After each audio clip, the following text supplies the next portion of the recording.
Forever. Dog. Look, man. Where? Oh, I see. Wow. My. Bowen, look over there. Wow, is that culture? Yes. My goodness. Oh, Wow. Yeah. Las Culturistas. Ding dong, Las Culturistas calling. And look at us, recording on Sunday, the Lord's Day. I asked HPJ, hot producer Joe, I said, do you normally come in on Sundays? He goes, yeah, basically. You come in every day, don't you? Oh my God.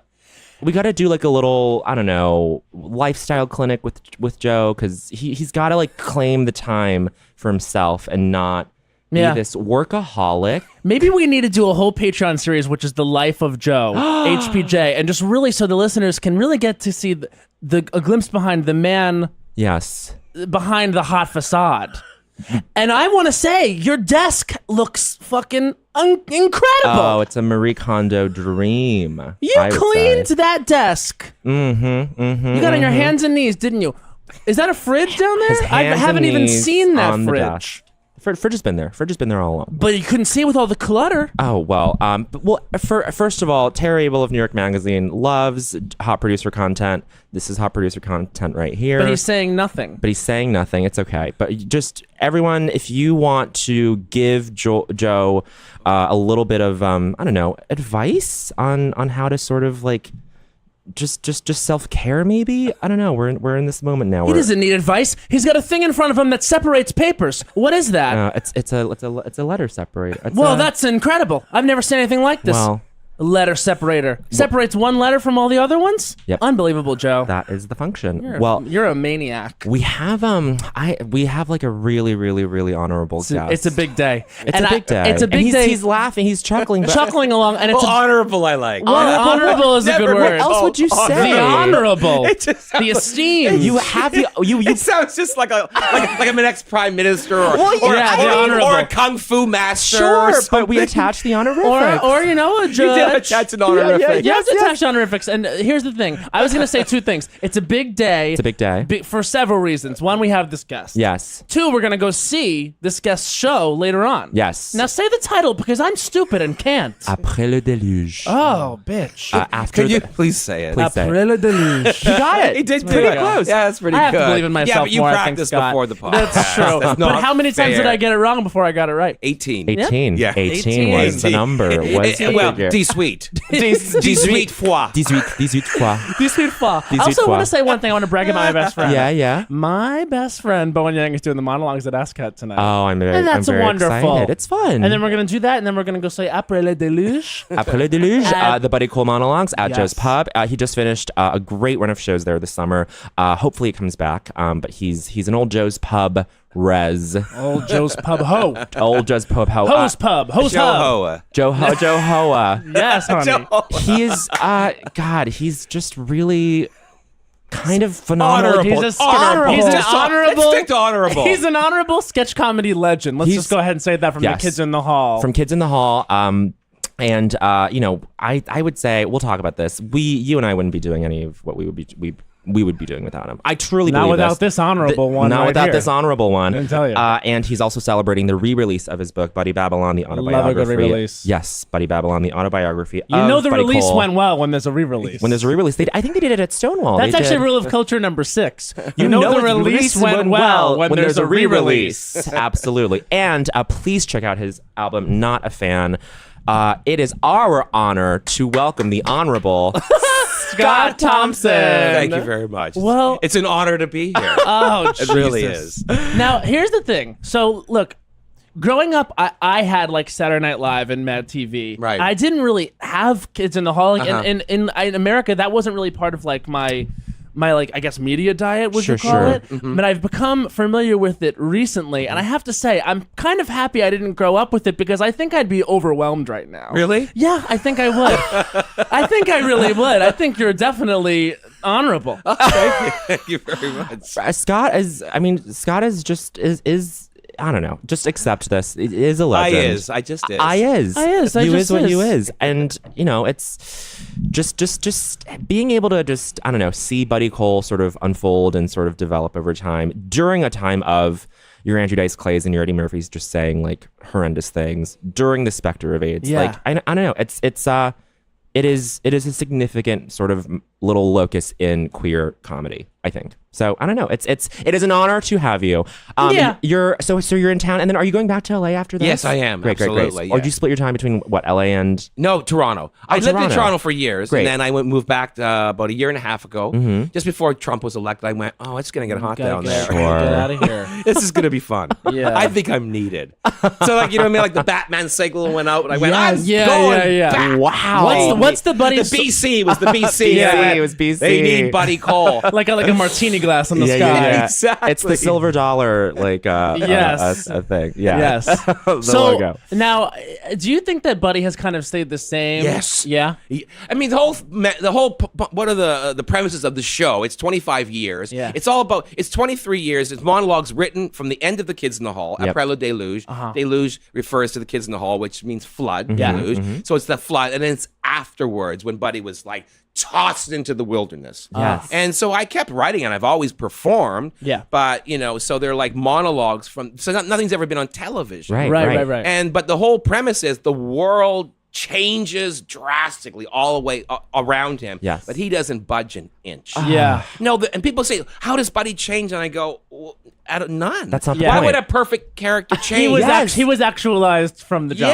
Yeah. And even and also in terms of comedy, like it's almost like a hard and fast rule in comedy that comic characters don't really change. They don't really learn. And that's part of what makes them so joyful to watch, because human beings love to see people make the same mistakes over and over again. Yeah. Or with Buddy, they just love to see Buddy make the right choice over and over again. Yeah. But no, he hasn't. I look different, but the clothes are the same. He still wears this. He found a timeless fashion. Yeah, and he's truly. stuck to it. Does he smoke still? No, but there's a point in the show when in 1998 when Buddy gets When Buddy AIDS, gets the gay bar, yeah, he stopped smoking. But that was back before. But there is a period in the show when Buddy takes up. In 1998, Buddy tests negative for AIDS, and he decides, well, then I might as well start smoking again.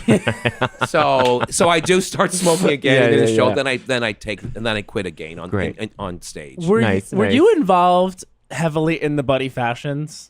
Very okay, so that came from you. Yes. All right. Every single monologue had to have an outfit that was a kind of a visual equivalent of what he was speaking about. Yes. So there were always signifiers in the outfits. I mean, I tried to basically say, the basic shape of Buddy is, the pants and the shoes, no socks. He can't wear socks. Right. And the jacket, the smoking jacket. But we went really far, and maybe in a way we kind of went too far in some of the outfits. Like, I mean, there was one modeled on the girl in the back of Export A cigarettes. That was a great look. And then there was one where he had his nipples cut, the nipple cut out. Yes. I was always looking for an excuse to showcase Buddy's nips. That came free from the nipple you. early. Yes. But I worked very, very closely with Hillary Corbett, who was our costume designer. And I think the best thing we ever made together, what she ever made, was the Buddy Cole outfit, Girls of Summer, when he becomes the coach of the lesbian softball team. Yes, yes. Once again, there was nipple cutouts. Sure. But that was a great, so we were very involved. And that's one of the things I like to do with this show. Once we put it into the shop for a few months, I want to give it a bit more, I give it some visual excitement. It has visual excitement, but I'd like it to subtly change for each monologue, because there's 10 monologues, and maybe have little things on the outfits to kind of reflect the time around him, because looking at him, you're going to go, what the fuck year are we in? Yeah, I know exactly. It's like, it's the year timeless. It's the year timeless. Isn't it crazy? Because I was watching a bunch of them again today, and I was just like, you could see guys thinking nothing of it wearing these things. These exact. I know. The style really does hold it up. is timeless. And also just the kind of camp of it, the monologue that you did in the cemetery, and you have this sort of vampiric. And the incredible hair. Incredible! And you look just like an actress, and I can't. Any actress. And, I want to say Catherine O'Hara. That's wrong, but there's another actress that's Paul Pola Negri? You'd say Let's Pola say Pola Negri. Negri. Let's say Miss Pola. But just the hair, the moment, the cape moment, like the open thing. I live for it. Well, when you say that Buddy is timeless, is unchanging, is constant, how does that square with the way that you change as a human being? Like, is that, I don't know, how does that negotiate, or does that stay relative to how you are? I have to separate the two. Like I've got to make sure that I don't inject too much into him. Yeah. I mean, of course, it's a part of me. It is, yeah, it's but extension. I don't want. There's things that Buddy might say that I might go, I don't really agree with that. Sure. But it's a character. Yeah. I have to let the characters breathe. Sure. I have to let him say what he has to say. Right. And I know that I write what he says. Yes. But there is a part of my brain when I'm Buddy, it's weird. He's like smarter than me. Oh, I So- was watching an interview that you did, or reading an interview that you did, and you said, he's the smartest person in the room, and I was like, yeah, but that doesn't feel like vain at all to say. This is just like an extension of you and it's almost like. Yes, when you allow yourself to write a character, it's like these things that that wouldn't even occur to you in life do occur to you. And it does seem like another person that is you. Yeah, and all the roadblocks that I find in my life and all the ways that I trip myself up. Yeah. He just doesn't worry about those. I mean, he's a guy that was born in a very, very difficult time, born into war, basically. My generation we're screwed. Yeah. I mean, we all have PTSD. We're just screwed. But Buddy was born into this kind of like cauldron. Yes. And this effeminate man, from the country, from a rural area. I mean, I really know his life. Yeah. And then but he knew who he was from day one. Yeah. He was never in the closet. He emerged fully formed. And no matter what happened to him, no matter what kind of bullshit people threw at him, he was always like, it just water off a duck's back. He's survived. He's a survivor. Yeah. He's absolutely resilient. Yeah. And there's nothing that really will stop him. wow. And That's he's like the best of me. Yeah. And he earns that, and you Yes. by proxy earn Yes. being able to really say whatever it is that you want. Well, that's the thing right now. Like I was saying to Robin, my director, he's always saying to me, "You're going to get in trouble. Like when are the SJWs going to come after you? Because my show is appalling." Yeah, I can't wait. I mean, it just I don't spare anyone. Yeah. And Buddy just tramples in every taboo, everything you're not supposed to say. And for a white man at my age, that I'm allowed to say this, no white guys can say this anymore, yeah, right? But I'm a gay man, and I'm not just a gay man like you guys. I'm an older gay man, Right. so I'm a war survivor. Yeah. Like you look at me, and you might go, "I don't like that," but you go, "He's missing a leg." You gotta listen to Gramps. Wow. And so it's a kind of for comedy today, which is so tiptoey. Everyone's tiptoeing, and I just go, "Oh, I don't care if there's quicksand. I'm going swimming." But then, so when Robin asks you that, I mean, is your answer like, well, it doesn't, that's besides the point. Like, it's not even about. Like I wouldn't. I kind of want to get it over with. But then I might not even have to. Yeah. Because people and the moment and the thing is, it's a superpower in comedy today because everyone's so delicate. Yeah. And I've earned it. Yeah. And it is true. It's like it's just I'm a war vet. I've earned it. So I don't care if you go. You can't say that. I go. I just did. Yeah. And it's just a joke. It's just They're just jokes. Yeah. So starting out, Right. when you started out, and you really were the first, gay sketch comedian. Well, actually, in comedy, there was no one. There was anywhere in no comedy. one, no one. So what's the response? Women, but not men. Right. Very, very different. I thing. totally agree with They're you. not that it's even so different. remotely the same. I totally agree. Now, what's the response from other comics when you start to, have success with Kids in the Hall? When I began? Yeah. Oh, it's ugly. Yeah. Yeah, it's ugly. Like, see, when I was very young, even before I met the Kids in the Hall, I went to acting school. I wanted to be an actor. I wanted to be a serious actor, and I wanted to be funny on talk shows. I never wanted to be a comedian. I didn't think it was possible. For a comedian talks about his life. I can't talk about my life. Yeah, who's going to want to hear it? I mean, Right. I came out. I spent my whole life fighting the urge to kill myself, basically, thinking that I was the worst thing on earth. Then when I finally had the courage to do it, suddenly you're hit by this this plague that tells you that everything society says about you is true. So it's just a double whammy. Yeah. So I just thought I can't, and the homophobia of the 80s and 90s, it was breathtaking. And I really thought that, it's gonna, this is what people have to know, that society can flip back 30 years on a dime. Absolutely. You have to be very careful. I mean, things can just switch like that. And that's what happened. So I did try to do stand-up comedy. And I went 3 times to open mics. And, I was so terrified that I wouldn't even perform as myself. I performed as a Manny Coon, who was my first character, who's a very masculine man, like a bull, like a big alpha male artist. And I talk, in a real masculine way, and I drink and I smoke. I really had to cover myself up. And even so, the comedians could still tell that I was gay. Not when I'm on stage, but backstage before I put on my, my male mantle. And they were so evil to me. Oh God! And I remember they introduced me. They said our next comedian just gave us all a blowjob backstage. I wasn't even out, right? So they immediately telegraphed to the audience, "This is a faggot." And in those days, every comic had a faggy voice that they did. Every stand-up club. Comedian would pick, if there was a solo male, he always became Lance or Bruce. Those were the 2 gay names, and they would single him out. And so every show was like that. The homophobia was just literally everywhere in the audience with the comedians. And then the second time, I didn't do well. Second time, I did a little better. And then the third time, this is what happened. The comedian introduced me.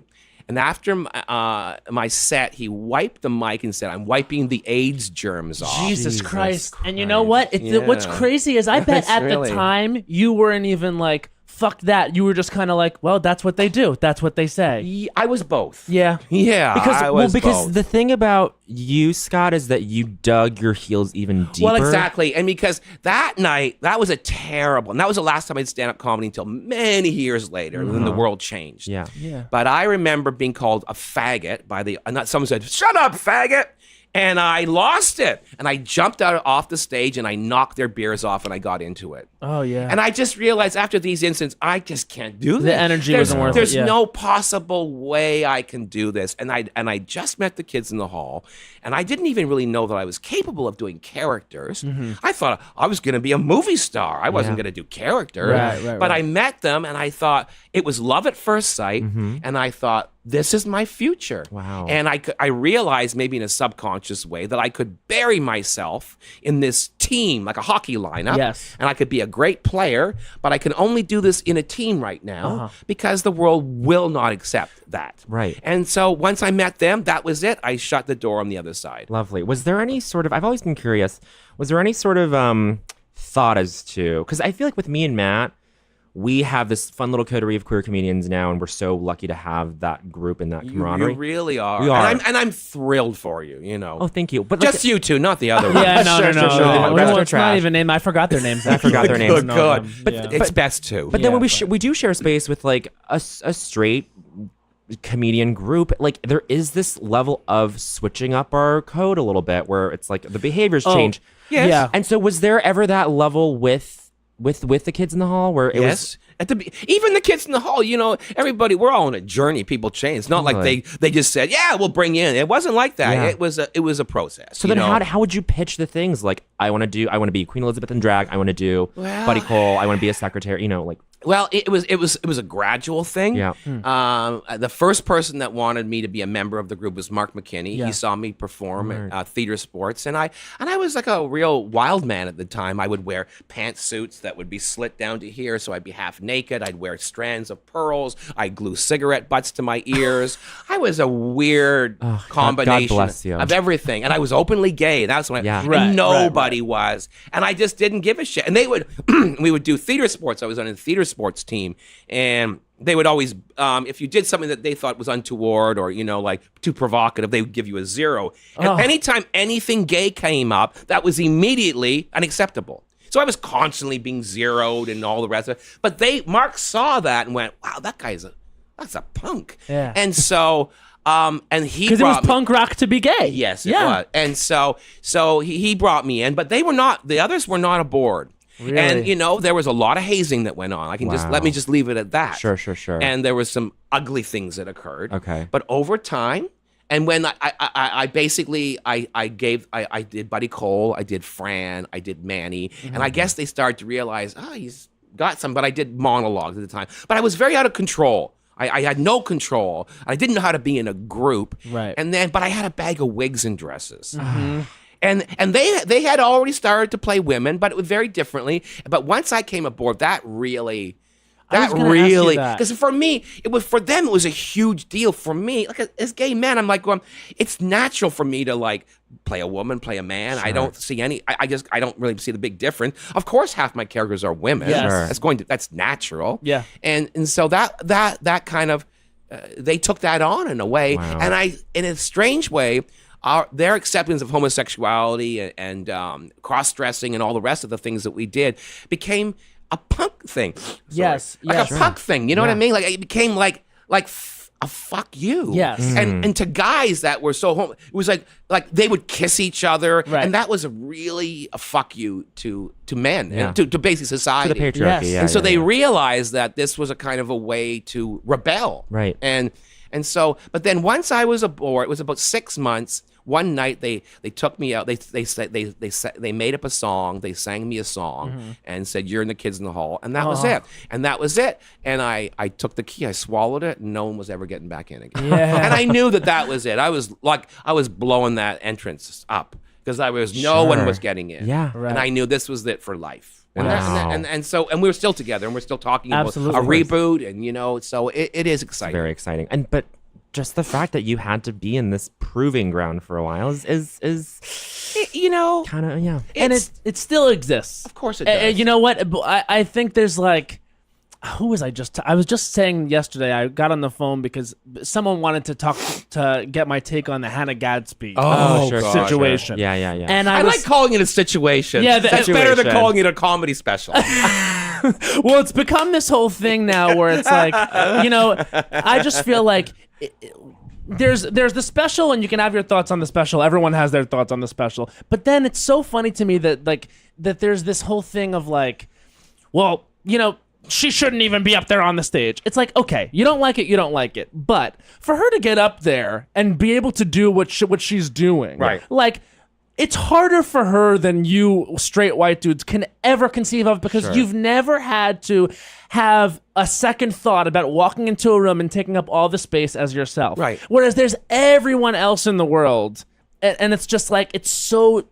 different. Yeah, Like yeah. to walk in and have to filter yourself. Yes. And it takes such a long time. It's such a, so I'm not surprised to hear that even though these guys seem so open-minded, it was still a process in the beginning because they are who they are. They're men. They're straight men. Yes. They're products of their time. Yep.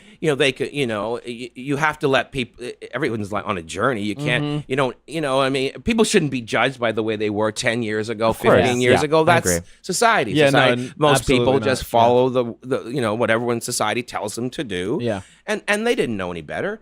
Yeah. And but I have not. We all learned together, and I had things to learn as well. But I think what helped me was I come from a family of 5 boys, so I understood how males behave in a group, and I know how to. I guess I'm a fighter. Yeah. And that was very important. And I mean, it might not be politically correct to say it, but I think one of the things that made them accept me was they knew that if it got into a scrap, I could hurt all of them very badly. I feel that I could fight a lot of my street friends. Oh, I think Yeah. you'd be like you would go ratchy. I would, yeah. I'd curb stomp, yeah. I would. You would. Oh no, like gay rage. Once it's unleashed, Yeah. I'm sorry. Even gay Canadian right. rage? Oh, it's the worst. It's the worst because it's even because these people. Yeah. These people. Their rage is so close to the surface. Yes, And yes. they love it and they nurture Right. it. We bury it. Ooh, So when yeah. it comes roaring up, it's like a vein of lava that's come from the center of the earth. Their vein of lava is just under the surface, Yeah, like yeah. right under. Oh, look at this piece of loam. Look, there's lava right under it. Loam. Yeah. I said loam. But I think gay rage is a terrifying thing. I've been writing characters recently again, and what I'm realizing is it's easiest for me to operate in a place of anger. Oh yeah, or any And strong actually, emotion. not actually, no. Okay. Not any strong emotion. Like a few of the things I've been writing lately, I'm like, well, I can't do these all in a set together because everyone's screaming, everyone's mad and pissed, and I was just like, what is that? I think what is that like? Sort of like, I think maybe it's a couple things. It's observing that kind of like very available like masculinity in the world from an early age. Absolutely. And I think with gay men particularly, I think one of the reasons why I've struggled with my temper and why I have such a close relationship to rage, one of the things is I made this very terrible connection as a child between rage and masculinity. Yes. And I Yes. felt so, that I felt so demasculinized that I thought, well, I can't be a complete faggot because I'm scary in a fight. Yes. Which is not a great connection But that's to the make. math that you do But in- that's at that age, yeah. that's the math that I Do you know did. what's normalized, which is so insane? This is normalized. The thing of screaming at a television set because the sports team you like is losing. Oh sure. Yeah. Like that That's is true. normalized. It is normal. What a Yeah. what a crazy behavior. Like, you don't- It's insane. But don't you scream at the TV when the Drag wrong race. actress wins the Oscar? Yeah, 100%. Yes. Come on. I do. And it's always the wrong It's actress. always the wrong one. Very nearly always. Who do we say? Let me tell you something. I don't care if she deserves it or not. No. If Lady Gaga doesn't win this year, I'm furious. Oh sure, Matt. I want to burn the whole Oscars down. Lady Gaga should win Best Actress. Have you seen it yet? No. No. I've seen the trailer. See, this is that rage we're talking about. That's What what I'm is that? saying. It's because I know that she's close to queer, and so I'm Yeah, like, yeah, yeah. she should win. Uh-huh, and I root for. You know what? This is another thing, and I want to get your take on this too. Did you ever find that like it was almost harder to root for the people that were closest to you because of the spaces that were the limited spaces? The more I love someone, the more difficult it is for me to tell them that or to Yeah. praise them because I was raised in a way with my parents that that it spoils people. Yeah. That if you get too much praise, it will spoil you. Yeah. And so it's hard for me. I've learned. I've tried very hard because I always go. I don't want to. I think they did a great job. I don't want to tell them because they'll get soft. I'm specifically talking about yeah. gay men, though. Oh, gay men are the worst.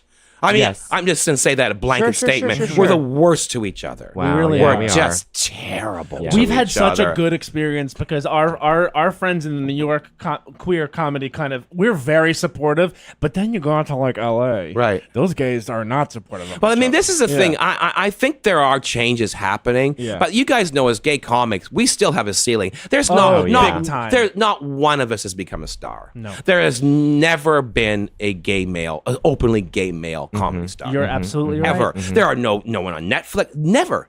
And one of the reasons is us. Yes. Because we do not support other gay men. Guy You are Branum- absolutely- Guy Branum We says, do not, unless they're in drag or they're a prostitute, a hustler, or a porn star. Or we, fucking hot as fuck, That's and right. even then and it's dumb like as whatever. fuck. Yeah. Because we worship dumb and hot and young. But if you're no, because every gay man thinks they're a star. Right? I'm like, I'm funny too. No, you're not, bitch. Yeah. And I didn't mean to say bitch, No, but no, I just no. want. No, we say I'm bitch. in the vote. It's our favorite word. We toss it out all But the I time. mean, like people assume, they go, your shows must be filled with gay men. I go, hardly a couple. Wow. Like I have a tiny gay following, Sure. but very small. It's overwhelmingly straight people. Mm-hmm. But we don't support ourselves. So how can a community that isn't supported by its community ever supposed to reach that level? Right. Like all we do is support women. Like we'll not go see a gay male make us laugh. Sure, Only sure. a woman. And I think that's kind of tragic. It is. And in a and way. it's not even a thing of like there's not enough support to go around because the women deserve the support that we give them, but also No, they got enough. No, they got enough. You're right. Scott's right. Yeah, I'm like, they got enough. You've had Enough. it. You know what? No, you know what? No, don't top it up. You're filled to the brim. You know what? In fact, I see your meniscus. I see your meniscus. You know, Kathy Griffin's selling out places in Please New Zealand. Stop it now! The woman is sold it. We thought she was over. No, she was back. No, she's back, Carnegie baby. Hall, hun. And good for her. No, I'm just kidding. I did. You mentioned this. You mentioned. But may I say one thing before Yes. it sounds like I've completely No. sunk into bitterness, which No, I haven't. no. It's Come the on. idea Yeah. that I am starting to see gay men come. I mean, there's always been a few gay men of my generation and people below who followed the kids in the hall. But now I'm starting to see young ones like you guys that are coming, and that thrills me to death. Because I'm like going, maybe this generation might be able to not hate themselves so deeply. I want you to know that it's changing. I want you to know from my heart that it's changing. And Good to know. and you know what I mean? Like, Yeah. I love like all of our friends, and I think everyone's so talented. And you know, it's just. And that doesn't. It's- I That's take not lost on inspiration us. from Yeah. them. That's not lost on us because we have like in years past like come up against that thing where it's like, oh, we're not getting that support from within our own community. Yeah. But Well- I do hope that now it is changing too. And we'll be told things like, well, you know, we couldn't get so and so we asked this person and they couldn't do it, and you know, then we asked you, and of course there's only the one spot in this cast for one of you, Right. and things like that, and people don't understand like what they're really saying, or they think that we know it, and so they can Yeah, they can and say it's it, just yeah. like it's this idea of like, you know, when you do these things, when you set up these situations, we go back to each other and we commiserate about it, and you're actually the joke. Sure. And it will turn. It will change. Yeah. I think that you're right. We still a little bit have that disease of this thing of unless a gay man is in drag, they cannot become a star. No one is out there finger waving for. I mean, I guess For James Adomian or Guy Branum or you Exactly. guys, they're just not. Yeah. And it's like I go, if Buddy wore a dress, I'd be a superstar. I mean, And wait, he has worn a dress. he's worn a big collar. Now you mentioned this in a Village Voice interview recently, and this I think I agree with you. It's real. But let me just say this. You said I never found something along the lines of I never thought that I always knew that being the first to do something was never going to get me the attention or the money or whatever. It's always the third person. Third. Yeah. Second's the real loser position because third gets the money and the attention and the praise. First is nothing. Like, you know, you look at the Wright brothers. There was someone before the Wright brothers. There was someone that did. It's always the way. But at the time, I maybe when I said that, I was pretending to be philosophical about it and pretending that I knew it was going to be like that, but I did not. Sure. At the time, I thought, oh my God, once people get a load of what I'm doing and once the gay community sees what I'm doing, my feet are never going to touch the ground. I'm going to be carried on a litter by gay men. Every gay man I want to sleep with will just go, what do you want to do to me? Yeah. And it Break my arm. it just didn't happen. And it was like such a huge fall for me. And it broke my heart. Like I went, not only did it not happen, the opposite happened. Sure. And that broke my heart. Like, in fact, not only did people not support me, but there was this concerted effort, I really believe, to stop me. Yeah. And a lot of gay men doing it. And that broke my heart. See, but then like just I read that quote and that upset me in this way where I was like, I want to correct. I don't have the power or whatever, the influence to do this, but I want to correct that somehow. We were telling our close friends, like, oh, we have Scott Thompson on this Sunday, and they lit up. They're like, oh my God, what a huge deal. Like, they're like at least you always will have. I think you should. Oh, yeah. You'll have that respect. That's it. Yeah. I think you can like dine out on that for the rest And I'll of tell your you the life. other thing. It's not like, you know, it's not like I was broke or Right. anything, you know, and I've managed You worked on television. I've worked and I've cobbled together a career and I've done whatever I had to do as I thought, why can't I go to the next level? And I'll be honest, there was a period in my life when I was consumed by bitterness. Yeah. Sure. Consumed. Yeah. And then I got sick. Yes, And then I went, this isn't killing me. You think it was part of it? Absolutely. Wow. You do. I absolutely do. Yeah. So so now now it's true. Like I'm going like and I remember when I was young and I'm with Paul Bellini and he was like, when you're an old man, maybe that's when people will get it. I'm not old yet, but I'm not young anymore. But I just thought, maybe I have to wait. But God, I didn't want to wait. No, I wanted it to be when I was want- young and pretty. Yeah, of course. I mean, Never want to wait. Now, here's another question. It's like, of course, there's this jealousy aspect. Of, gay men. Like, I think a lot of like what makes us is, we look up to women, we look up to these actresses and pop stars and glamorous singers and divas and icons.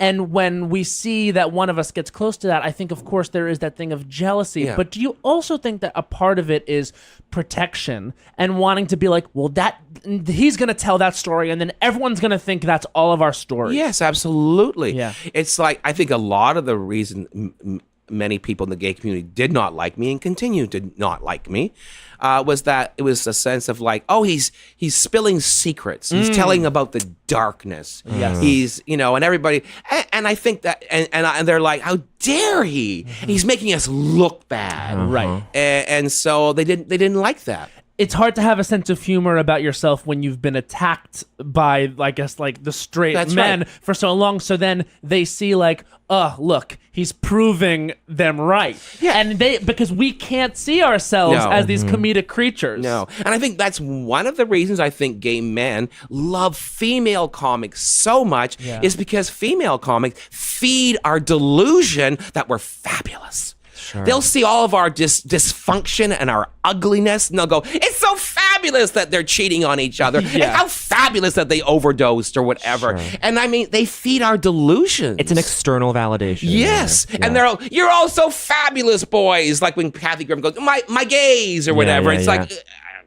you know what I mean? Like, I hear you. and I don't do that. I'm like, no, we're screwed up, maybe more screwed up than anyone. Sure. Yeah. And I don't take any prisoners, and I'm not gonna like spare gay people because like, well, I don't want people to know how screwed up we are. Sure. Because that's not what comedy does. No. Comedy is about approaching the darkness, bringing stuff out into the light, and letting people look at it. That's the kind of comedy that I love. Yeah. And God, it's not that scary. Yeah. So, Yeah. but for a gay man of my generation, the darkness was Dark. 24/7. Yeah.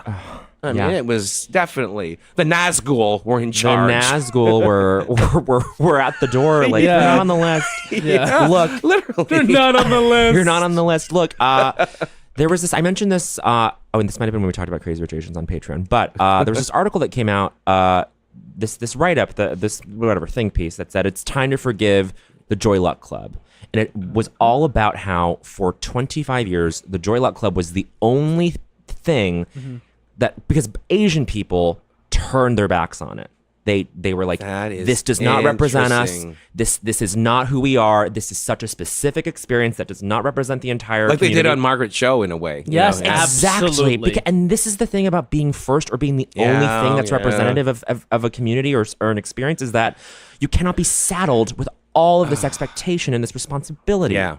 And God, like, it sucks that there always has to be, I'm not saying that this was you, but there always has to be that one thing that is the pincushion for everyone else's bullshit. Like, Yeah. I think that's what we have to sort of get past. And like, I think in order to write this, like, we have to just sort of like honor the those things in the past. And I don't know, not And even. it's a conscious decision to change that way of thinking. Yes. You know what I mean? This thing that represents you is not attacking you or killing you, No. or it doesn't occupy one space. And I think if there's something that's good about like the way that the entertainment industry has expanded in social media and all these like different kind of spaces is now there is so much room and so many platforms. You got to fill it with something. Yeah. So and there's only so many of these like voices that have filled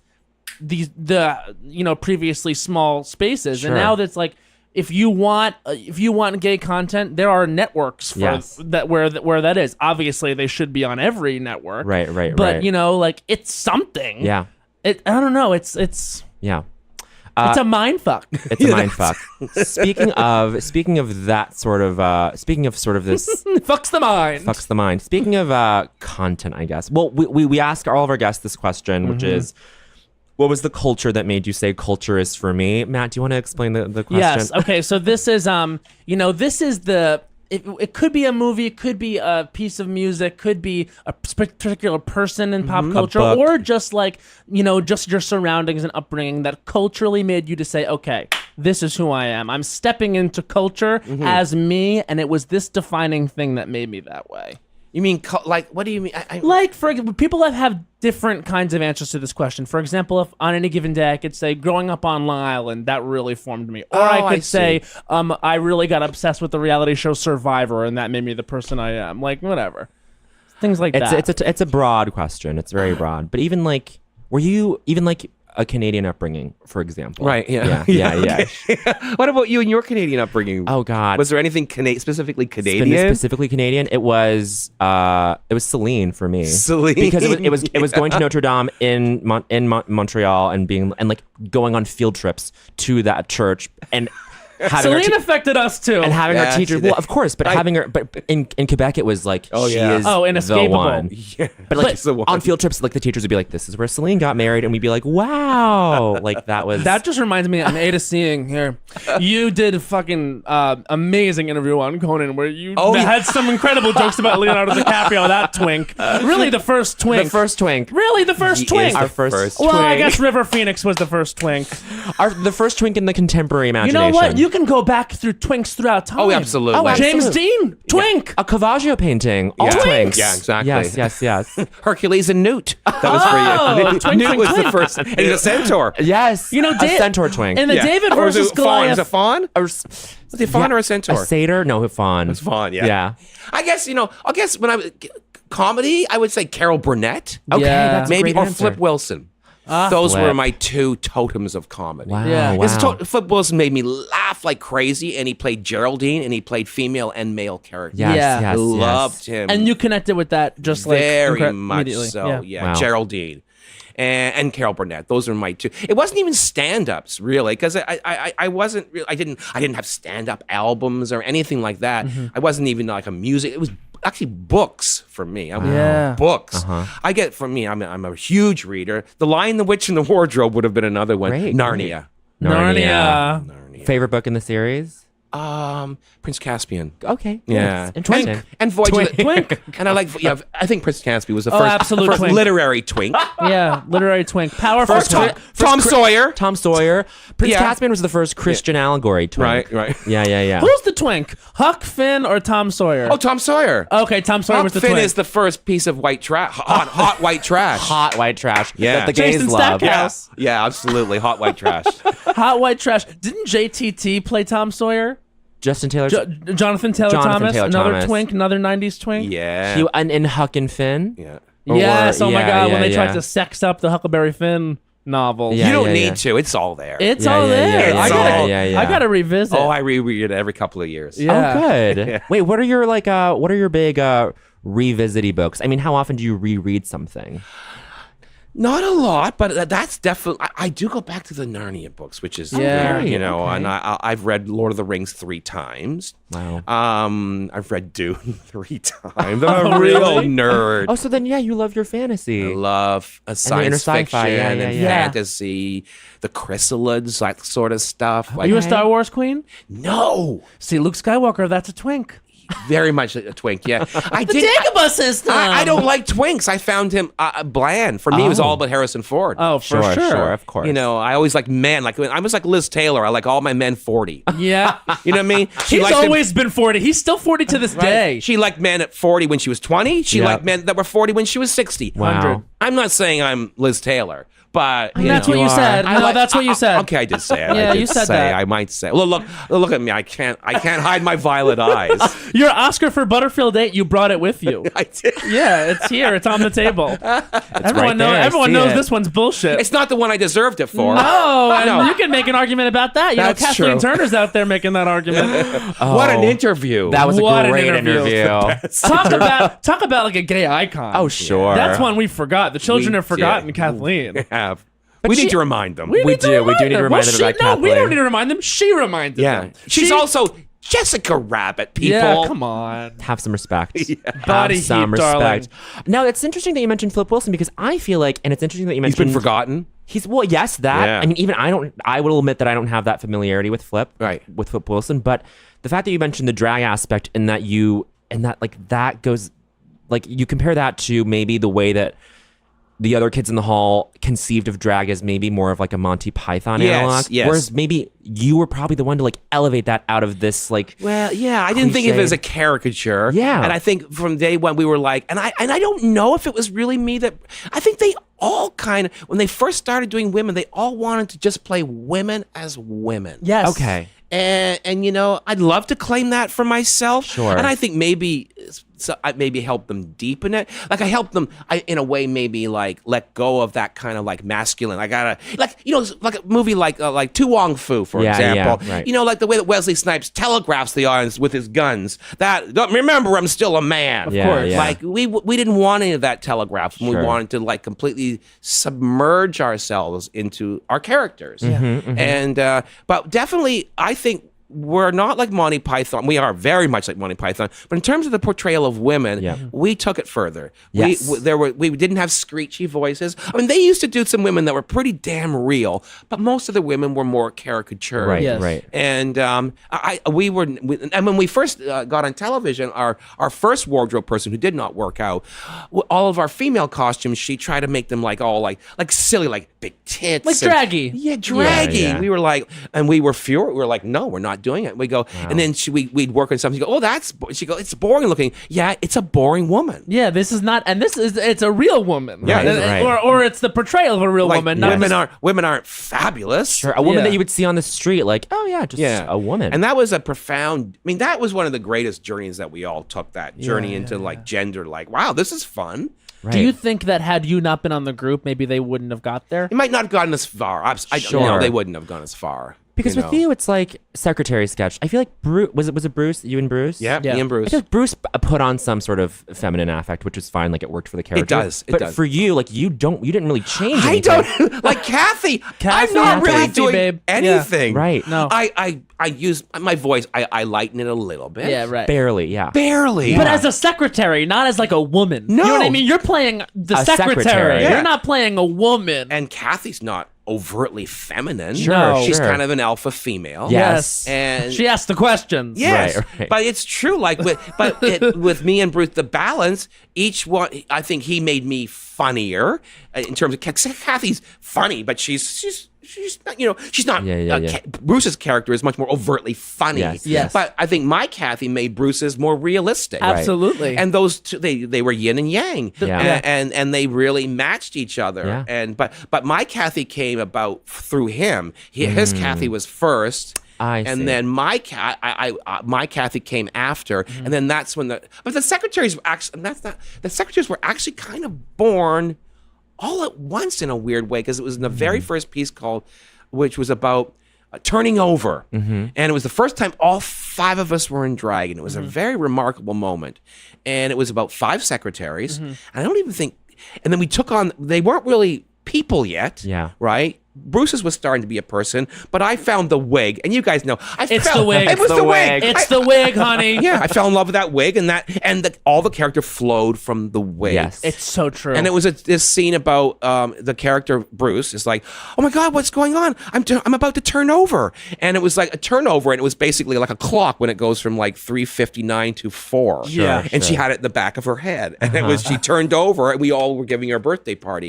But I remember we all came out together, and we were like seeing each other as women, all 5 of us, and this kind of natural, we became nicer to each the other. energy changes. It all changed, and all those 5, because there's 5 women in that secretarial pool, and those were all the looks were pretty much settled that day. Yeah. They didn't have names yet, but Dave had that red wig, and Kevin had that black wig, and Mark's gray, that curly Tanya. wig, Gorgeous that wig. Tanya wig, Tanya wig. and I love that Tanya Tanya's sketch great. too. Oh my God. Tanya, she is. What was it? Mondays. Huh? So good. The Tanya sketch where she's at the party and she's trying to get you guys to give her the weed. That's the that's a So great, good. Yes. But you know, but we I don't know what we're But see, but like, I don't But know. I'm so glad you noticed the Kathy thing. I'm not doing anything. Right. No, but and you know what? That's really me. That's how that woman exists in the world. But Sure. it's so true because like these small shifts that happen just when Small. you put the wig on. I had to do it actually at the duplex. No, wait, not the duplex. Yes, it was at the duplex. It wasn't at Duplex? Joe's Pub. I did drag years ago. Liz Suedos directed. Oh, that's that right, show. Liz. And she I would get in the full dress and I guess they were like go-go boots. They weren't even heels. I couldn't find anything for me. I had the wig and she was like, "Wow, you really change when you put that on." And it was weird. I got very self-conscious about it because I was 5 years younger than I am now, 6 years younger, and it was like, "Oh no, like am I revealing This is my future? Am I revealing something about myself or am I too good at this or Yeah. like and it's this thing Am of I like too good at drag? I mean, no, but I understand what you're saying. you know what I mean? Yeah. Where it's like you want to take yourself seriously, and the world has made you think that you can't be serious doing this thing. You know what I mean? Like I think a lot of like as a gay actor, gay performer, gay comedian, I think we all kind of like have the same dreams and goals as anyone else that's in the entertainment industry. You want to have like a mainstream career. You want to be mainstream successful. Yeah. So when you find like a niche or a success or a skill in doing something that's historically not that. Yeah. In Right. fact, it's drag is literally outside the mainstream, makes fun of the mainstream. Yes. You're like, oh no, naturally, like what are my real skills? Sure. So it was this moment of like, she was trying to compliment me and be like, wow, you're really the character. That's great. But it was this thing in my head, like the gay man inside of me was like, Yeah. shamed. Well, I remember the first time I started doing Buddy Cole, I'd never done that gay accent before.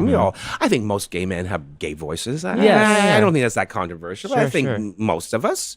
No, I don't know. I actually don't know what you're talking about. except for myself, right? no, not for me though. Not anyways, for me, when I though. first started doing I have a gay voice. Well, Yeah. of course you did. Come on, Yeah, come on. The faggot on the left. Of course, I mean, Jesus Christ. But you know, when I first started doing that, it was the lisp because I thought, oh, if I start talking like that, it'll be the wind will change and it'll be like that for the rest of my life. Oh. And I was terrified of doing that. Like I would never ever imitate that because I always thought, well, I've spent my whole life trying to pass, and I've spent my whole life trying to present as masculine. That I can't do that because then all of the defenses will fall away and I'll be revealed as a shrieking queen.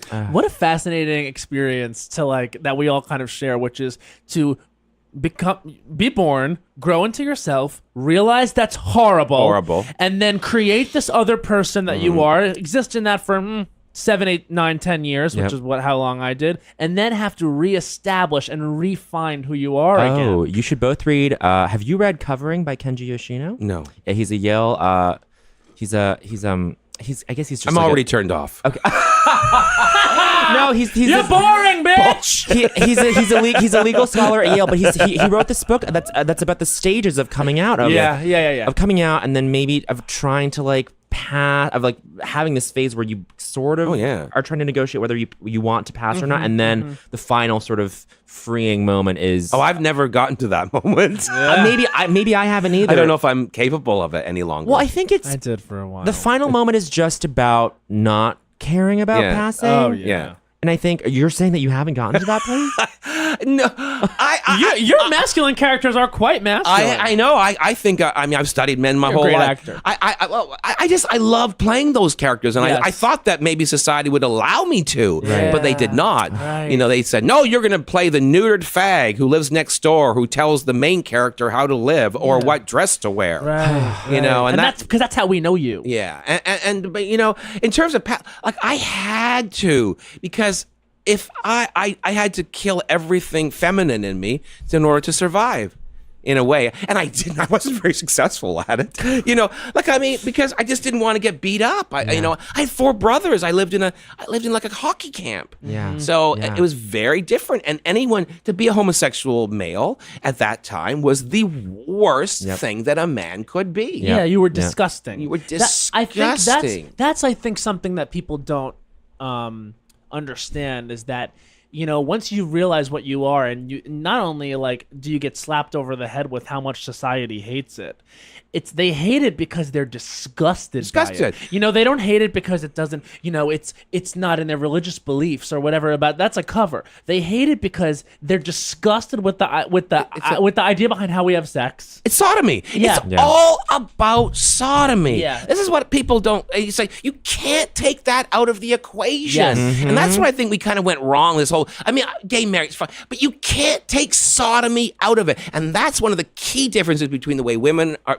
gay females and gay males. They don't engage in sodomy. Oh, they can. Because their sex isn't disgusting. It's not disgusting. We're disgusting. Yes, and they see us disgusting. And I think that the gay movement has tried very hard to distance ourselves from basically ground zero. You cannot. We're going to have to face it. The society's going to have to face we fuck each other in the asshole. Okay? 100%. And you can't dress it up with love wins. Yeah. Sodomy fucking wins. Sodomy wins. Title of It's about Sodomy fucking. wins. And my theory is that sodomy is the original sin. This is my TED talk. Here you go, please. The reason the male homosexual is the most, I think, benighted, and I said benighted creature on benighted, lowest creature on the planet is because of sodomy. And it's the ultimate sin. My belief, in terms of the Bible, in terms of the original sin, if you go back to Adam and Eve, this is my theory about the apple.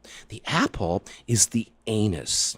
That when Adam and Eve, I'm not saying this is a real thing, but in terms of these cultural myths and archetypes, here's my theory. Come on. That think about the Garden of Eden back then. They didn't have apples like today. They'd be little crab apples, and an anus looks a little bit like a crab. A little bit. Before it's been trained. Sure. And I think that one day, and they didn't know what to do. God was like, I got these two. I got them in this little zoo. I'm going to enjoy watching them. They're never going to have kids, so I can watch. And then one day, Eve's bending over the water to pick up a flower to put in her hair.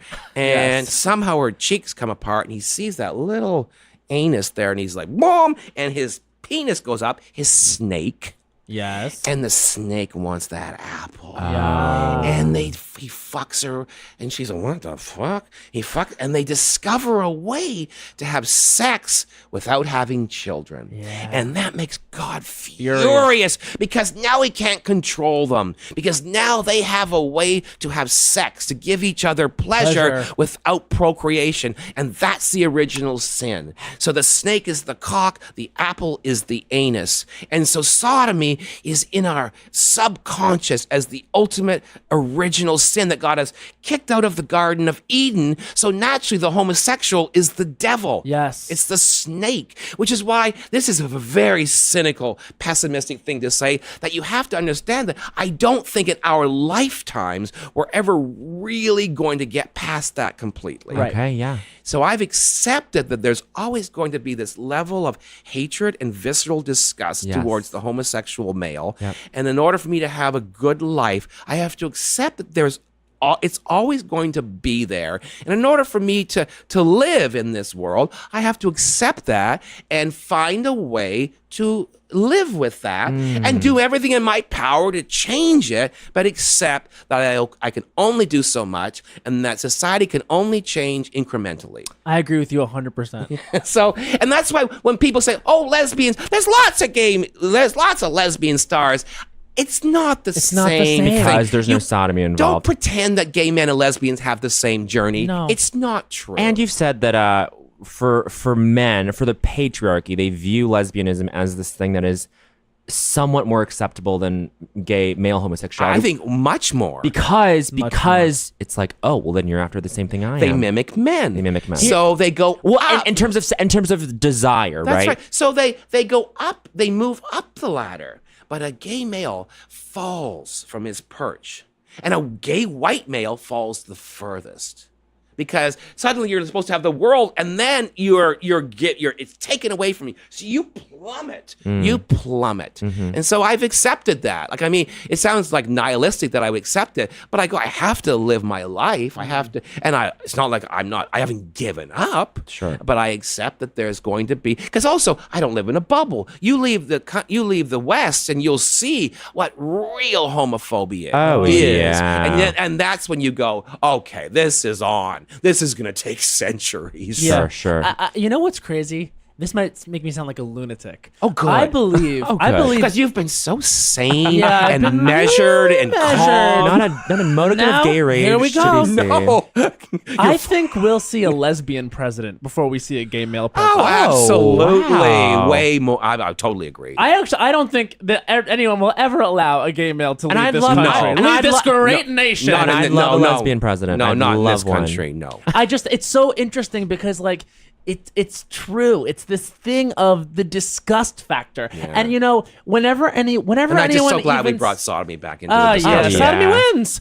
I will say this: whenever anyone even mentions the name Eminem, I'm like, you have to understand, like the rapper. the rapper Eminem. Of Like, course I know what you're talking about. I wanted to clarify for the Check listeners, in for everybody. for the listeners. Okay, so listen, when he dictated in popular culture, and he was inescapable. Oh, he was gigantic. And this is when I was like forming as like a middle schooler. That's interesting. So okay. so the most popular musician, what people heard in their ears, right to the brain, was Eminem saying gay men are disgusting. Yes. Disgusting.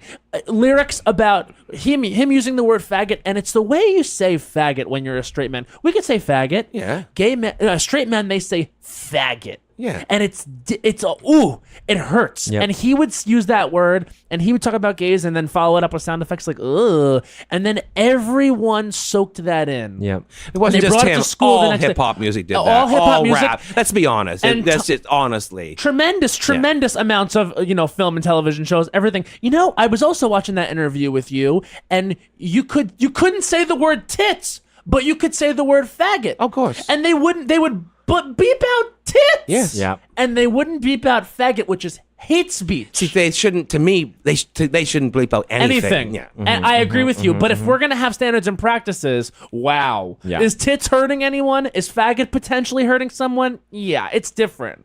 So it's like, who makes the decisions about this stuff? Who dictates culturally what's happening? It's like, it has been hard. It's tough, and it's only in the past, I think, 3, 4, 5 years, I'd say maybe 3 to 5 years. That's when something changed 3 to 5 years ago. I'm Yeah. not exactly sure what it was culturally that did it, but something suddenly we were at the tipping point, and I think suddenly society it was like over 50% that said, you know what, that kind of virulent homophobia is not cool. Yeah. And something changed. Right. And who knows what it is? I don't think it was a particular person in pop culture. No. I don't think it was. But now it's like, you got like, this is actually kind of interesting. I'd like your take on it. Do you know Troye Sivan, the pop singer? Do you know the song Bloom that he just came out with? It's about bottoming. It's about Huge pop star. it's a big pop song. I bloom just for you. It's all about like the lyrics leading up to the chorus. He are was on Saturday Night Live as a musical guest. He's a major Troye pop Sivan. star. He's Look him up. Australian. His name's Troye Sivan. He's actually going to be in the new movie with Nicole Kidman called Boy Erased. Boy Erased, It's about conversion therapy, yes. He's a major star. He's a pop star. Twink extraordinaire. Wow. Yes. And he is I'm blown away. his big single right now is called Bloom. It's about bottoming. What? And everyone knows that it's about bottoming. He released He's not it, really. tweeted about it, hashtag bops about bottoming. That's It's pretty remarkable to me. That's remarkable. I'm like, actually, I'm gobsmacked. I can't even speak great. because it's not even about being the top. It's like No. I mean, for Receiving. God's sake, gay men shame each other for bottom. Oh, sure. Trip God's into my sake. garden. I got so much to show ya. The mountains and the waters I'm begging just to know ya. It's true, baby. I've been saving this for you. And then the pre-chorus is all about how baby. he's like, please hold my hand before you like, what is it? Hold It's, my hand before you go in. I or need something? you to hold my hand if I get scared now. I might tell you to take a second, baby, slow it down. You should know I bloom. Wow. Just So anyway, You're well- actually you're gonna make me cry. Yeah, right. Oh, we're gonna listen to it afterwards, and we're gonna have an emotional moment. It's wonderful. It's great. And you know what? When Troye Sivan first came out a few years ago, I was like, "Who the fuck is this guy?" No, thank you. Was doing that thing of I don't want to see another game. How dare Yeah, he? yeah. But now, like, I think the community at large, like, and We celebrate him. I think everyone's just starting to rally around this guy. Like, oh, great! Like, And this you know is what? wonderful. To the credit of some of the other pop stars that are featuring him, he's on Ariana Grande records. He came out. Taylor Swift brought him out at her concert. They performed "My" together, his other song. Like, you know, Whatever you think about those pop whatever stars, you think about them, they're still. It's a fucking bottom pop star, y'all. a bottom pop star coming out singing about his asshole, his apple. I see this really shock you. Yeah, it shocks me. It's great. Well, Yeah, listen, I actually am. I don't know what to say. Yeah. Yeah, I feel like, wow, I didn't even. Maybe it won't take 200 years. Right. Because you know what? maybe 170. You know what? 170. Well, for president, I don't know. Oh, no, that's pop never gonna star. happen. We can get pop star. But the thing is, too, it's like, you know what they've always done is this, like, straight men have always done. What do you mean there's no gay? What about Elton John? It's like, yeah, okay, but like he sorry. wasn't singing about gay sex. I know, and the I'm way sorry. that- Elton John was closeted when I was young. No, he got married. He didn't come out till he was an old man, not Right. an old man, but he didn't. No, Older, I mean, yeah. Freddie Mercury was in the closet. Yes. Yep. And then Definitely. what about Bowie? Liberace. Bowie wasn't gay. Bowie Yeah. just Yeah. played with gayness. Mick Jagger wasn't gay. They might have sucked one cock. Right. Big Yeah. fucking Right. deal. Right, I've eaten right. 2 pussies. It doesn't make me straight. No. Oh yeah, at least. You're not Really? golden. That's Yesterday. Okay. That's No, I didn't. No, but I've had sex with women. But when I was the woman never accused me of being straight. right. Yeah. That's It's beautiful. funny. The farthest I ever went with a woman is with 2 girls who actually knew that I was gay. And then it was the like same safe. time? Yeah, at the same time. Oh, what? Good for you. Did you We have- don't- did you no actually sex. No, dick wouldn't work. But the thing is, we, What'd you do? touch titties. Bleep that out, HPJ. You can't say titties. You can't say titties. Offends S&P's gonna people. get us. Wow. Offends people, Joe. Oh, you mean Sarah Jessica Parker? You just dropped the J? Oh, we're done with the J. We're done with S&P. It's all S&P. If It's she all came S&P. out and said she was now Sarah Parker, I would rise to my feet, bitch. I would say, yes, honey, you reinvent. Finally. Reinvent, honey. If she announced that at a Cynthia Nixon event, I would. Oh God! It's like she might win. I would make might her win. win. That's what she needs to That's what do she to needs help to Cynthia do. win. She needs to come out and say, my name is Sarah Parker. And What? Everyone's going to be like, what? Oh my God. Kim As if Cattrall will come out. She's like, I'm Kim Jessica Cattrall. Oh my Oh God. God! That's where the J went. Yep, she took it. Kim found it. She took it. She absorbed it. Hiding it in her pussy all these years. There you go. Here's a I found J. this, Found it, Jessica. Sarah, you bitch. Phenomenal. Sarah's J. Sarah's J. J. Where's Sarah's J? Oh my God. Fucking, what's her face? Kristen Davis is like, I'm here too, guys. They're like, Hey. who? What was that? The Here, wind? who's that woman with 2 names? Get lost. 2 names. 2 name loser. Kristen Davis with Kristen a Davis. sibilance heavy name. Yeah, very. Very heavy. Unsung hero of the films. I do have to. I will hate myself if I don't tell you this to your face. We don't Scott. want you to hate yourself. I feel like if they don't, if you are not approached by The Crown to portray Elizabeth in her later years, Olivia Because I Colman, think- who? That is absolutely my dream, Yeah. my delusional dream that I will play the queen from like 40 to 60. because Yeah. You give me Claire Foy. out of anybody else, no, but out of any other actor, actress, why not? You And resent I wouldn't do it. I look just You like look her. just like her. I mean, it's the bone structure is It's uncanny. exact. Yes. Like, I mean, and I wouldn't do it campy. No. And I've been preparing for this moment. Yeah. I've actually been preparing a queen for the crown Yes. that is more realistic than Yeah. my queen. So Right. I've been watching that show. Well, it's the greatest. It's wonderful. And I'm obsessed. And I watched I'm actually, this is embarrassing, but I've been watching a lot of old footage of Elizabeth, which I would do anyways. Right. Just because when I am approached by the people of the Yes. crown We're gonna make to it happen. play the older queen, I want them to know that I'm going to do her honor. Yeah. And of course, we might have to wear a lot of like turtle things. You might have to do We things. may have to. But you know Sure. what? I'll probably make you forget Claire Foy. I bet you. I bet you will. I bet you will. You know who I we have met? a feeling it might be Miami. Yeah, It that's gonna be your. will. You know who we met? Who?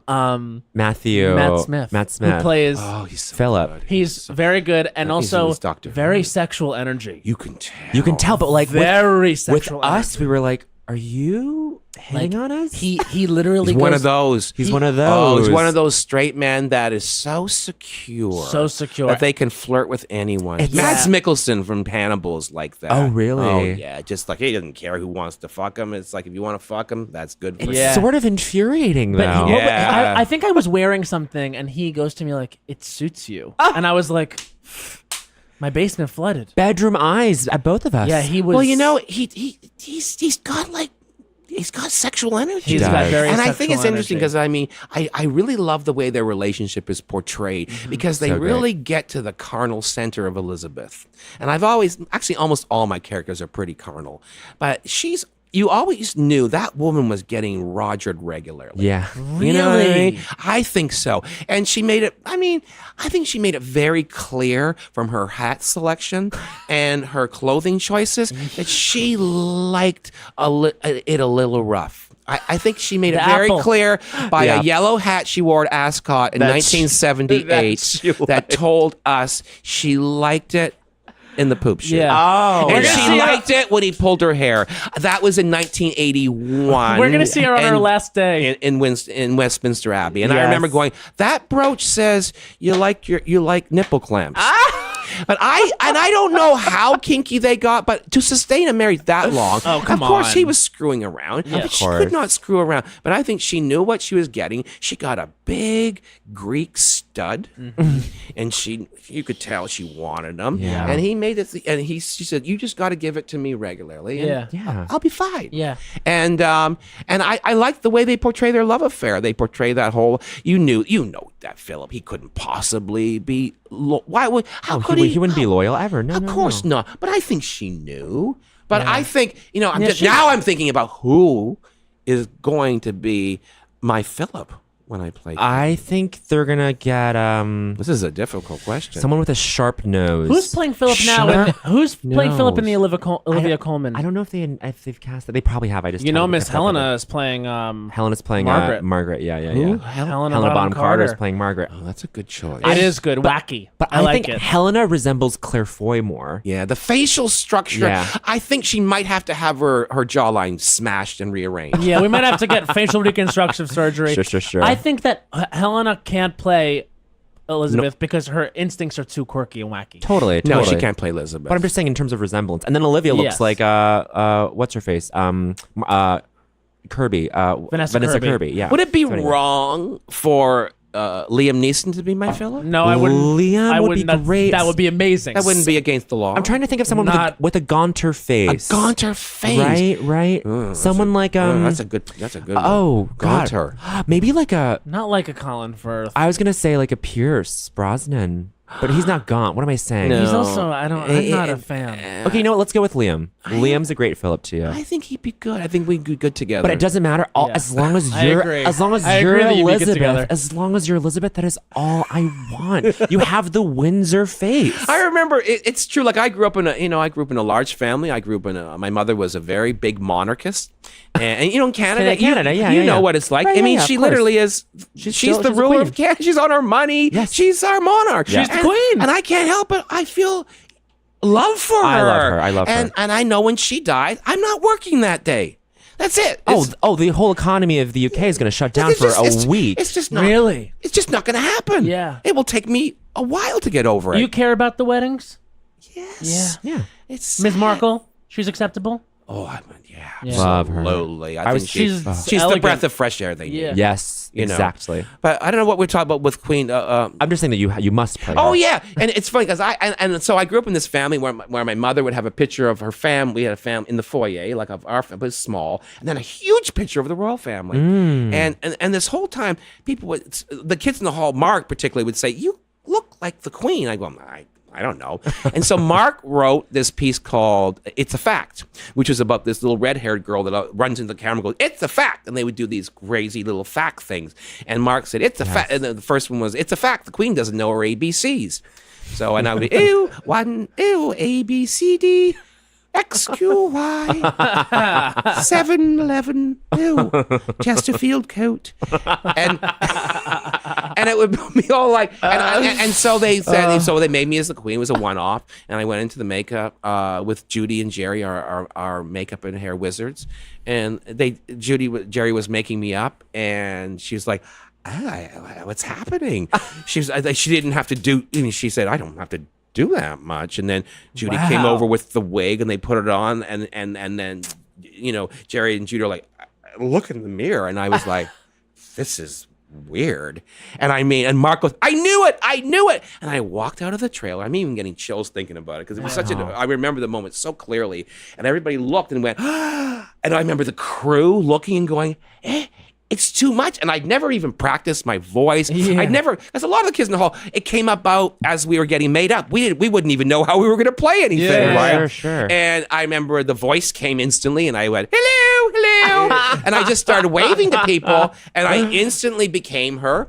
And it was an immaculate conception. It was a transformative moment. And I went, I have her bone structure. Yeah. I look like the Lost Windsor. And I remember we did a little piece, and then we had some extra time. This almost never happened. It was on a film shoot, one of our film shoots. And then we improvised this whole piece that came out of nowhere, which is where the queen walks the little red-haired girl off the end of a dock, gives her a bunch of stones, and says, jump out, there's gold at the bottom. And I was trying to drown her because the queen always drowned redheads because they were bad luck. Oh my God, I didn't know. Yes. And it was all improvised, and it became the closing credit sequence. And then from then on, I was off and running. So wow. It's the only celebrity impression. It's the only one. The only one that's ever been on the show. Here's something I pulled from like the Edward thing. Was that a real rumor that he was gay? Oh God, yeah. Yes. Okay. I'm not familiar It's with the still real a rumor, is it? Really? Not? Oh yeah. Because then I thought, like, wow, Yeah. the scandal that would erupt if one of the royal family was gay, like what that must feel like. Well, it couldn't have happened. Yeah. No. There was lots of rumors. He worked for Andrew Lloyd Webber, was it, or what? Who was? Not Andrew Lloyd Webber. Was I don't know this. someone like that. No, he wasn't gay. Some musical guy. That Sondheim? might have been Sondheim. Someone I don't remember. Because there But was an he in Andrew the Lloyd theater Webber and- joke in the sketch. Yes, Yeah, it must yeah, have yeah. been then. But no, they couldn't. He could not have been gay. I mean, but who knows what he is? I don't know. But that was absolutely a rumor. Yeah. Yeah, that reality. totally If that's true, though, that reality of any royal family member realizing that about themselves, But that has that's to be absolutely that's going to terrifying. happen. Yeah, of course it is. it will. I mean, As soon as we get a lesbian president, we are going to get a gay member of the royal family. And, I don't yeah, know. yeah. I mean, they're already there, but they'll be an No, open I know. one. An openly gay one. They are already there. They're there. That's so sad.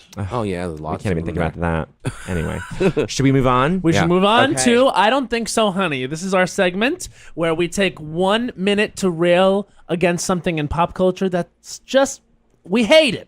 We hate it. We hate it. We need to talk about it passionately. So you're going to see us do it. Okay. And then we'll ask you to do one as well on a topic of your choosing. Okay. Oh, Perfect. Scott Thompson's going to do it. I don't think so. Now, This is huge. Okay. do you have one that you want to do, or should I go? You should go. You should go. This is Matt Rogers' I Don't Think So, Honey. I don't know where this one's going to go. I'm just going to lead with my heart. His time starts now. I don't think so, honey. People at the bar who get their drink and still stand at the bar Wow. so that no one else can get there. And I'll tell you something, it's you straights. Oh. Because it doesn't really happen at the gay bar because we have some sense. Sure. And also you want to go off and talk to people. You straight people are so boring. You have nothing more to do than create drama by standing at the bar. I'm at Northern Territory yesterday in Greenpoint. It was a zoo. It was just, and not because it was crowded. It was a zoo because it 30 was seconds. animal-like behavior. And it's animal-like behavior. It's not dignified to get your cocktail and stay there. Move out of the way, Terrence. Oh. Says I need Terrence, to, I don't know, Terrence. this is the name I picked. Because I need to order a drink and I can't do it from back 15 here. seconds. And guess who else you're pissing off? The fucking bartender who's busting their ass, who also wants to get a new piece of client ass right there up at the bar so she can have a new drink roll through. This is a 5 system, honey. seconds. And if you're not ready to operate in the system, you're not ready to be in this establishment. I don't think so, honey. And that's 1 minute. Wow. You are raising your fist. A new piece of client Robin ass. is down for my I don't Robin think agrees. so, honey. Wow. Well done. You gotta cycle out, okay? Yeah. And neither of you can say nothing because you know I'm right. What does cycle out mean? Cycle out. Like, Just like if the- I'm here, to the if you're the turnover. bartender, I say, hi, can I get a gin and tonic? Yeah. I get it. We do the transaction. I cycle out, honey. I turn around and I walk my ass to another part of the bar. That's how that works. So that the homo behind me, aka me, can go up there and order a drink. Ooh, I'm gonna do one that might be a little controversial, but it's about the John culture. McCain related. All right, here we go. This is Bowen Yang's I Don't Think So, Honey, and his time starts now. I don't think so, honey. People distributing this fucking clip of John McCain shooting down that crazy old lady at his rally for calling Obama an Arab, and his whole rebuttal is, no, he's a decent man who we just happen to disagree. I mean, yes, that was an okay response, but people are lionizing this in this way that is just trying to like lionize the bare fucking minimum. First of all, the implication, I remember so clearly this day in 2008. I watched Maddow that night. 30 she seconds. made a joke about how, wow, an Arabic person and a decent family man were never intersecting the same person, right? Like, yeah, like that's the implication. It's shitty. Like, John McCain is whatever. I'm not one of these people who's dancing on his grave, but I'm saying, let's go through different 15 things in the seconds. highlight reel and say, this is like, in terms of policy, he pushed this through. Why focus on this interaction that really just 5 should be seconds. the norm instead of like heralding it as this gorgeous manna from the political gods? And that's 1 minute. I agree with you. I think the whole thing is getting blown out of proportion, literally on both sides, because it's like But people are. I mean, we're a day out. He yeah. passed away yesterday. We're recording this on the 26th. Like people. Every news site is like, wow. Remember when John McCain did this? And I'm like, yo. But on the opposite side, I think that to insinuate that he's saying, no, it's not an Arab, he's a good person, is also going too far. I think that I think it's going too far, and I get that people come for me or whatever, but the thing is, he, in a moment of this woman saying this person's a bad person, they're an Arab, he, in a political moment where everyone was watching, said to her, no, he's not a bad person. That's the energy. So people acting like him saying he's not an Arab, he's a good person, that is not what he's saying. And I think on both sides, we need to fucking cool it.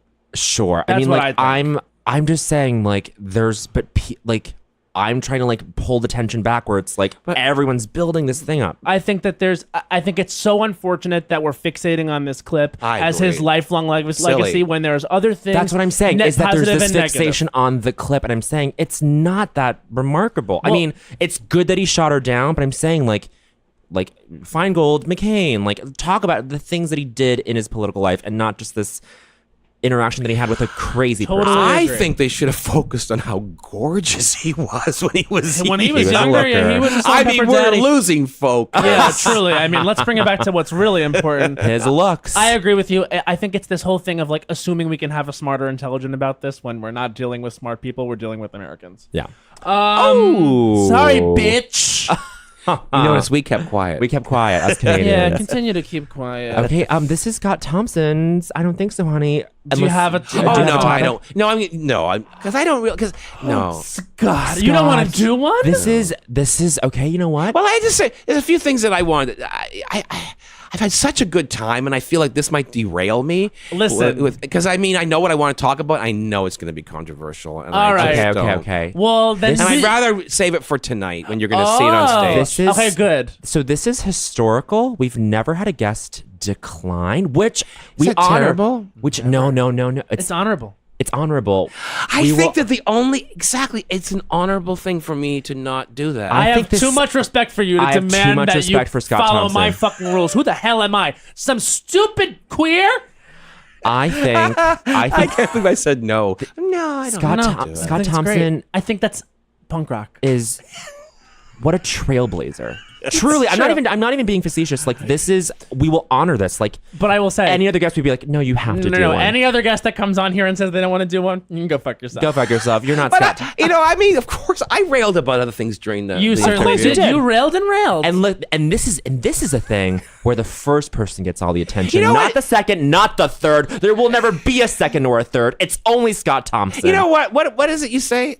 I don't think so, honey. You know, I don't honey, think so, I don't think so, honey. Here's what I hate: is if you go on a podcast and the host asks you, "Oh, they do a bit that they always do all the time, and it really works, and everybody that comes on our show does it. So you're going to do it." I hate that. You know what? I don't want to do your stupid bit, honey. Okay, it might work for you, but it ain't working for me. Okay. But you know what? Here's the thing, bitch. And you know what? Here's the I've thing, given bitch. you 1 hour, 23 minutes, and 22 seconds, and now you're asking me to do something that you guys have been working on for months and months and months. And you've worked all the bugs out, and now you're gonna throw me under the bus with your bit? I don't think so. And guess what, bitch? You just fell in the trap because you just did it. Yeah! And it was a sleigh. And that's the new generation coming up. And so outsmarting you and outwitting you. Damn you! I am Spartacus! I do not count that as an I don't think so, because I want this to be canon. Scott Thompson did not want to do one, and we honored that. Time's up. Time's up. Our time. Oh no, our time is up. Time's That's what up. I mean. No, I'm just saying time's up because it's a good thing to say. Because it's a good thing to say. Wow. I mean, This was very meaningful. this was a to have very you meaningful here. interaction. It was great. A Honorable. great time, guys. Truly, truly wonderful. Much more fun than I thought I would have. Like Really? when you're We called, get that a well, lot. when you're called, I mean, I knew you were fun, but I just when you called me honorable, I thought, oh, it's gonna be an honorable. Ew. No. Ew, You know what? That was ew. a bad choice of words on my part. That I Yeah, took you up. fucking suck. I sucked. I hate you, Bowen. Yeah. You're bad. That was bad words. That was just our way of just blowing smoke up all of our asses. Okay, yeah, wow. The first 2 minutes of this podcast really was that. I was like, I'm happy I didn't grow up with you because I would have been really overwhelmed. Like a stupid twink. So disingenuous. I got called an aging twink the other day, and I was like, you go fuck Yeah, and yourself. no, but wait, that's the best kind of twink. Aging twink? Okay. Yeah. I gotta love myself. Yeah. Wow. Right, Joe? You do. You'd fuck me, right? Thank you, Joe. Gorgeous. Oh yeah, if you have advice for Joe, if you have tips for Joe to live his best life, let us Telling know. you, that litter separator is... It's something. It's working for someone. It's working for working for someone. Joe. Check out Joyful. Scott's album. Not a fan. The re-release of the book, Buddy Babylon, and next time he's in New York, please check him out. If he's doing Après, déluge again. Après, déluge. Après, déluge. Scott, thank you so much. Thank you very much. Perfect. And we end on go a out song. with a song. Here we go. What if God was one of us? It's Sunday. Just a slob. Like, is it slob or snob? I think in Austin Powers it was slob. Slob like one of us. Bye. Forever Dog. This has been a Forever Dog production. Executive produced by Brett Boehm, Joe Cilio, and Alex Ramsey. For more original podcasts, please visit foreverdogpodcasts.com and subscribe to our shows on Apple Podcasts, Spotify, or wherever you get your podcasts. Keep up with the latest Forever Dog news by following us on Twitter and Instagram.